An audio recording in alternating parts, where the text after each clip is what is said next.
Hey, Earth got here, and it's time to talk about the horror episode that we had today with rezero. Damn, the atmosphere was great here, the vibe, everything, just the tension, the suspense, and the horror. We more than have it here, so Pain Train is back, to say the least, from last episode, but this episode it felt like, damn, this is gonna be harder and harder for Subaru probably. So let's get into it and talk about it. Picks up straight last week after they fell down in the space distortion here. And I really liked when Ram is so great. All of the banter, the back and forth, the one line with Subaru throughout the episode was fantastic. Even from the moment she wakes him up with the stab in the ribs there for him to wake up. They're in these underground ruins, cave systems, whatever it is there.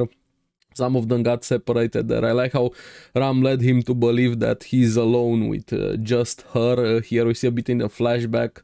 He grabbed her when they fell down here, showing he actually does care about her. We knew it from last seasons also a lot about her here, but there's also a bit of tension with them, what has been happening. I know the miasma affected them in this episode, but there's still some tension between them always here. But then they have to find everyone there, and I really like how much Ram is focused on getting Rem first here, and even Subaru, he kind of reminded me a bit of how he was back in season 1 when he wanted that, when he had that breakdown with Emilia after what happened with Julius and the incident there, when pretty much everybody hated Subaru, but he was a fantastic character, and he still is one here. We see him a bit regressing or reverting to that mentality, one track mentality there, but I like how Ram was able to snap him out of it. He was losing himself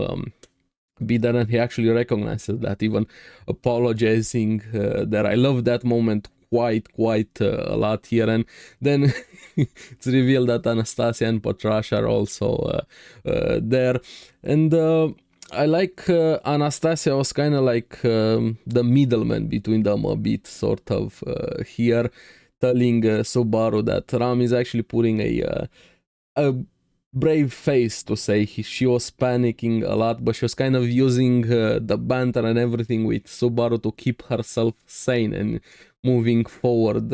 It helped her quite a lot here using Subaru like this, because she knew he can take it, and they knew the rapport between them here, and he accepted that responsibility and weight a bit here. I love great character moments, development at the start of the episode between them, and slowly you see how everything breaks apart, but we're gonna get to that because they come at a fork.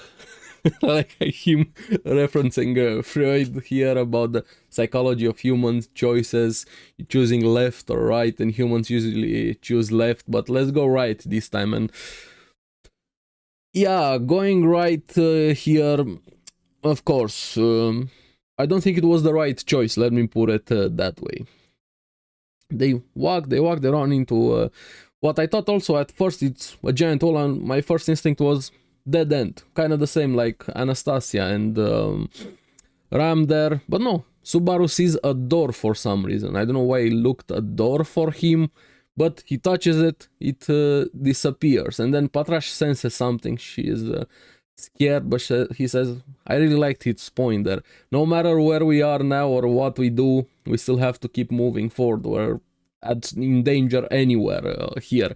But she definitely sensed something. They keep moving forward, and again the banter was great. Like how Ram told Subaru, she has you whipped, and he was kind of like, yeah, so what, if it's between a man and a woman, I choose to be the whipped. Pervert. The banter is great here, and they deduce or they infer, I don't know how correct they are, maybe those doors are there to stop the beasts. They're probably right, considering what happened after that. We're gonna get into it here, but they all start feeling tired, heavy, frustrated, and especially irritated. No matter what you said, small, big, or in between, somebody was bound to get mad. And then we have this escalating more and more when they reach the final door and it doesn't open anymore. Now, I don't know why, but this kind of makes everything break apart.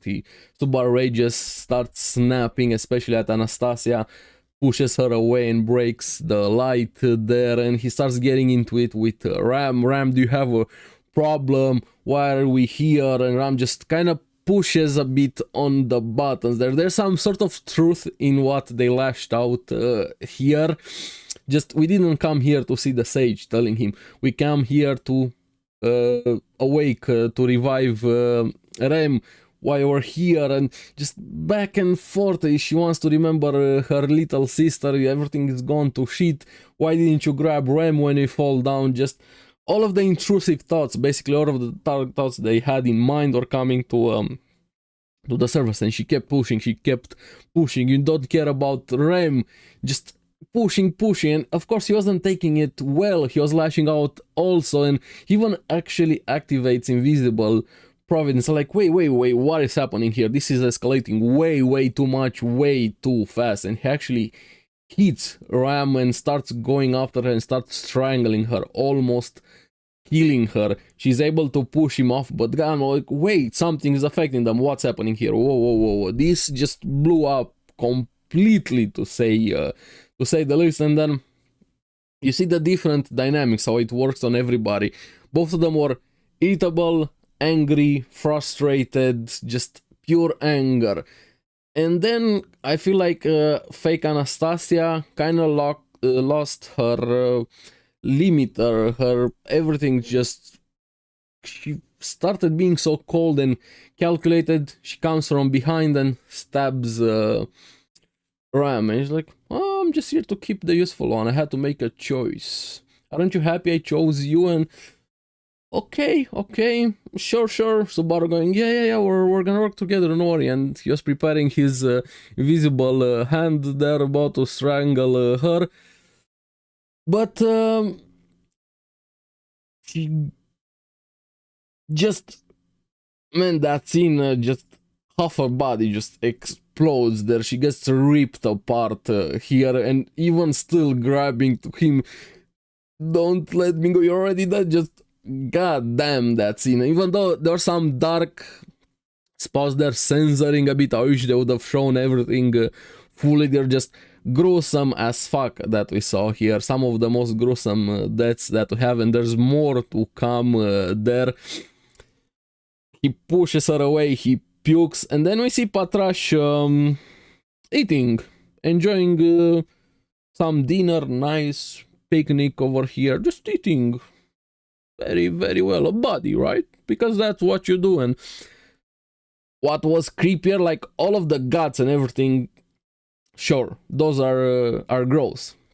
But what got me, I'm like, damn, that's scary as fuck, was Patrash, the laugh, that creepy evil laughter, and that position with the neck and just the teeth, how they're like a wild rabbit animal looking at him. And he was still that irritable Subaru there, high and mighty, just, do you know who I am? Come, let me ride you. And when she turned around and started laughing, I'm like, yeah, dude, you're fucked. You're really fucked here. And the laugh got me so much here. And Patrash went for the head.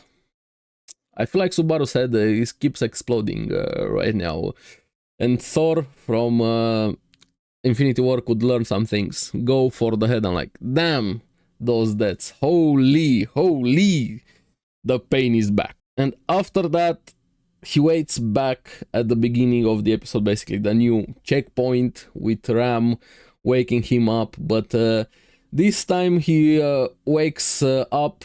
The Ram helps him vomit, and he realizes that the miasma did this to them here. And like, goddamn, that miasma must have been insanely strong to put them into that condition, basically losing their minds. They're eating each other up, figuratively and literally, in the case with Patrash here. And he instantly asks, what is miasma, and then we learn it's tainted mana. It eats away at your body, your mind, and the only solution is basically stay away. So they can't really listen to Freud anymore and take the right way there. But what I liked, he kind of tried to work in front of it in a way, just kind of trying to be so accommodating, so calm. Hey, if you need this, I can help you with this, not to lead to the same situation there. Ram called him perfect, pervert, and fake Anastasia called him unnatural. They weren't used to him being like that here.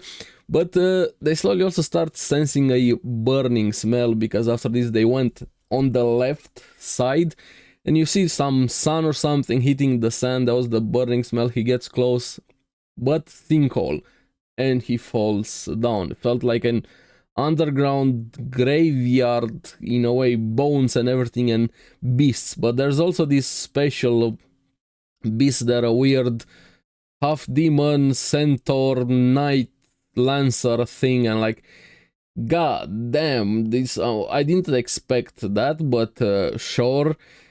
And at first it hit the other beast that was after Subaru, then it starts going after Subaru. Ram jumps in to help. They do their best to fight against the beast, but they get swatted away basically with one of the lances, hit pretty hard. And while he kind of flashbacks to what Ram did for him, just Ram steps in front of him to protect him, and you can see the pain in Subaru, just screaming at himself, wake up Subaru, wake up Subaru. He couldn't even wake up in that moment here. And when Subaru asked her, why are you doing this, and Ram saying, because Rem would cry, I'm like, don't do this to me, don't do this to me. And just, you see the beast charging, and as it was about to hit them, it gets blasted full of holes. Kinda in the same way with those needles that Subaru got sniped, it gets deleted basically from existence. They both collapse, and then you see the hot chick, probably the sniper that also hit him. Now, why was she helping him this time instead of sniping him? I have no idea, but yeah, is this Shula? It's probably Shula, right? The sage here, but why is she attacking him in episode 2? Why is she saving him now? What's going on with that graveyard, everything, the miasma? Just a ton of questions, but this episode was fantastic for the atmosphere, the vibes, the horror, and just suffering is back on the menu, to say the least here. And we still don't know where the others are, Rem, Emilia, and just they're still separated, so we have a bunch of problems to deal with here. So just give me next episode. It feels like I blinked and the episode is done, and like I'm watching, wait, is this all? Where's the next one? Man, I love rezero. I love rezero so much. But yeah, can't wait for next week. Let me know in the comments below what you guys thought about the episode. As always, thank you very much for watching. Remember to like and subscribe, helps me quite a lot, and you guys get the latest videos on the series that I follow. So keep enjoying rezero. I'm gonna see you on the next one. Bye bye.